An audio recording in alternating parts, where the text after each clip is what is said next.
ஓம் நம சிவாய. ஓம் நம சிவாய. ஓம் நம சிவாய. அன்பான சிவ அன்பர்களே, கடந்த நாட்களில் நம்ம சிவபெருமானுடைய தேவார பாடல் பெற்ற ஆலயங்கள், அதாவது தமிழ்நாட்டில் மாவட்டத்தோறும் உள்ள தேவார பாடல் பெற்ற ஆலயத்துடைய வரலாற்று சிறப்பை நான் உங்களுக்கு சொல்லிட்டு வரேன். அந்த வகையில் நம்ம இன்னைக்கு பார்க்க போகிற ஒரு ஆலயமும் ஒரு தேவார பாடல் பெற்ற ஆலயம் தான். இந்த ஆலயம் எங்கே இருக்குன்னு பார்த்தீங்கன்னா, தமிழ்நாட்டில் தஞ்சாவூர் மாவட்டத்தில் திருக்கருக்காவூர் என்ற ஊரில் இந்த ஆலயம் அமைப்பட்டிருக்கிறது. இங்கு இறைவன் பார்த்தீங்கன்னாக்கா முல்லை வனநாதராகவும், தாயார் பார்த்தீங்கன்னா கருக்காத்த நாயகியாகவும் கற்பகாம்பிகான்னு காட்சியளிக்கிறாங்க. தல விருட்சம் முல்லை தீர்த்தம். முல்லை தீர்த்தம் பார்த்தீங்கன்னாக்கா பால் குளம் ஸ்ரீரண்டம் பிரம்ம தீர்த்தம்.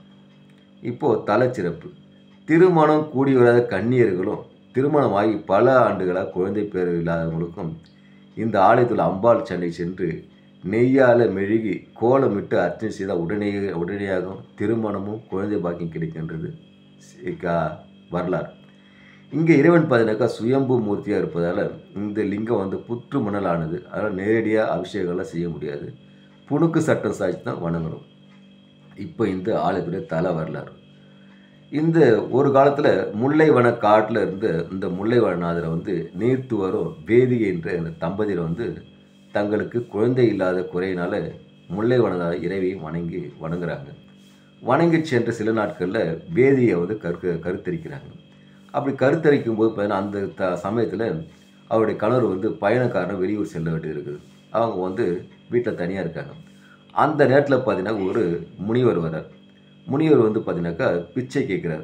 பிச்சை கேட்கும்போது வேதியால் கர்ப்ப காலத்தில் இருக்கிறதுனால அரை மயக்கத்தில் அவளை எழுந்து அந்த முனிவருக்கு பிச்சை அளிக்க முடிவேணும். இதனால் முனிவர் கோபம் பண்ணா, இவளை கூப்பிட்ற வெளியே வரல சொல்லிட்டு வேதிகையை அவர் தன் நிலையை அவளுடைய நிலையை அறியாத அவளுக்கு சாபம் விட்டு போயிடுறாரு. அந்த சாபத்தின் விளைவாக பார்த்தீங்கன்னா அவருடைய கரு கலையுது. இதனால் வேதியை அம்பாள்கிட்ட முறையிடுறாங்க. அம்பாள்கிட்ட முறையிடும்போது அம்பாள் என்ன பண்ணுறாங்க, கலைந்த கருவை ஒரு குடத்தில் நிரப்பி, நீ கர்ப்பம் தரித்து உனக்கு குழந்தை பிறகு வரைக்கும் இந்த கருவை காப்பாற்றிடுவாங்க அம்பாள் உறுதியளிக்கிறாங்க. அதன்படி கருப்பை காப்பாற்றி அங்கே குழந்தையை பிறக்குது.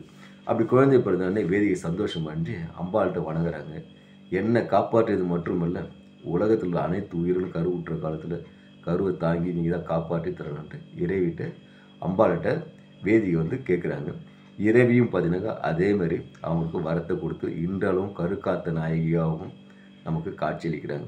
அவ்வளவு சிறப்பு வாய்ந்த ஆலயம் இந்த திருக்கருக்காவூர் ஆலயம்.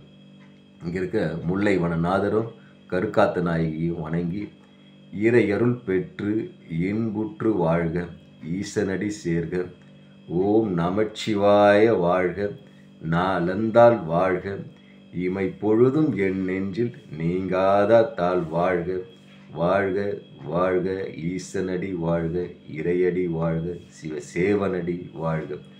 ஓம் நமச்சிவாய, ஓம் நமச்சிவாய, ஓம் நமச்சிவாய. அன்பையே விதைப்போம், அன்பையே அறுவடை செய்வோம். ஓம் நமச்சிவாய.